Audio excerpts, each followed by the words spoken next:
We always hear that the world is more connected than ever. But what happens when those connections are actually threads of tension? Today, we're going to unpack how a crisis in the Caribbean, a standoff in Asia, and diplomatic battles in Europe, how they aren't separate stories at all. They're all chapters in a single high-stakes narrative about a new global power struggle. And this quote from our source material really nails it. The message is crystal clear. The flare-ups we're seeing all over the globe, they're not random. They are all connected, weaving together one single story about a direct challenge to the world order we've all known for decades.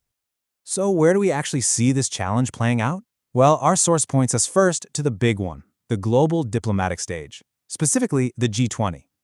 This economic forum is usually a place for cooperation, but now it is apparently transformed into a battleground for the future of the entire international system. And what's kicking all this off, according to our source, is the United States taking over the G20 presidency. And look, this isn't just some routine handover. It's being framed as a massive, seismic shift in priorities. The whole forum has become the stage for a fundamental clash over how the world should even work. This slide right here really lays out that clash perfectly. On the left, you've got the agenda from the Johannesburg summit, focused on things like social justice, global debt, the drill. But on the right, the new US-led agenda is laser-focused on economic growth, energy, and tech. Our source sees this as more than just a change in priorities. It's a deliberate pivot, a rejection of that old collective way of doing things. In this shift, from talking things out to open confrontation, well, it isn't just happening behind closed doors in meeting rooms. It's already spilled over into military action. And our source zeroes in on the Caribbean Sea as the first major flashpoint. Now, to really get a handle on the U.S. response here, you have to understand how the threat itself is being defined. The source highlights this term you see on the screen, narco-terrorism. This isn't just about corruption. This frames the Venezuelan government as a state-level operation that's fundamentally tangled up with international drug trafficking. And the response to that perceived threat has been, well, anything but subtle. The source material describes an absolutely immense show of force, the largest naval concentration in this region in decades. This is not a routine patrol, it is a clear, unmistakable signal. And when you really break it down, the sheer scale of this is just staggering. So leading the charge is the USS Gerald Ford.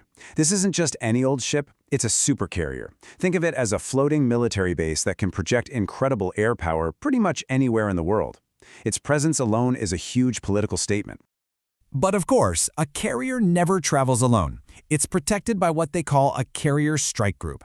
And in this case, that includes a screen of 11 other advanced warships, destroyers, cruisers, creating a defensive and offensive bubble that's next to impossible to breach. And it's not just about the hardware, right? To operate this entire fleet and support its mission, the source reports that over 15,000 military personnel have been deployed to the region. I mean, that is a massive logistical and human commitment to this one operation. And this quote from the Secretary of War, Pete Hegseth, man, it just says it all, doesn't it?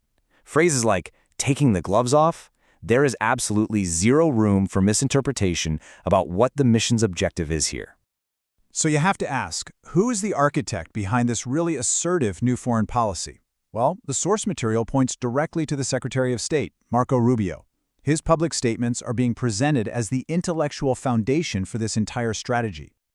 And you can see from this quote, Rubio's core argument, as our source presents it, is that diplomacy has simply run its course. He's basically arguing that a long history of broken promises by the Maduro regime proves that negotiation is useless and that a totally different approach is now required. And in this next quote, you see Rubio taking the criticism head-on. He's pointing out what he sees as a double standard. He's essentially asking, why is it that a U.S. military presence is seen as a force for stability in Europe or Asia, but it's suddenly controversial when it's right here in America's own backyard, dealing with a direct threat? Okay, and this is where it gets really interesting. This whole crisis, it isn't just about the US and Venezuela. The source portrays it as a proxy conflict, with Venezuela acting as a kind of hub for a much bigger network of international players who are all opposed to the US.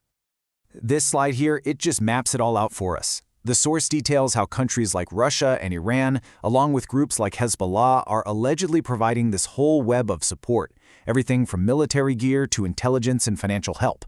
They're effectively turning Venezuela into a strategic base of operations right in the Western Hemisphere. But as the US takes this really hard line, the rest of the world isn't exactly falling in step.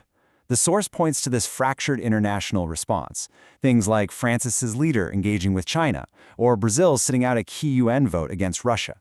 It really paints a picture of a world where the old rulebook is kind of being thrown out. So, when you put all these pieces together, the diplomatic fights, the military standoffs, the shifting alliances, what does it all mean for the future? Well, that brings us to the final and maybe the most important takeaway from our source material. Here's the bottom line. According to our source, these crises aren't the disease, they're just the symptoms. Symptoms of a much bigger shift in global power. What we're witnessing is the slow breakdown of a single unified international order. And what's rising in its place are competing blocks, each with a very, very different vision for the future. And that leaves us with this one huge, defining question that the source material poses. Are we heading towards a new Cold War, a structured, two-sided conflict between great powers, or is it something else entirely? A more chaotic, multipolar future where tons of different powers are all competing for influence at once? The answer to that question is going to define the era we're all living through.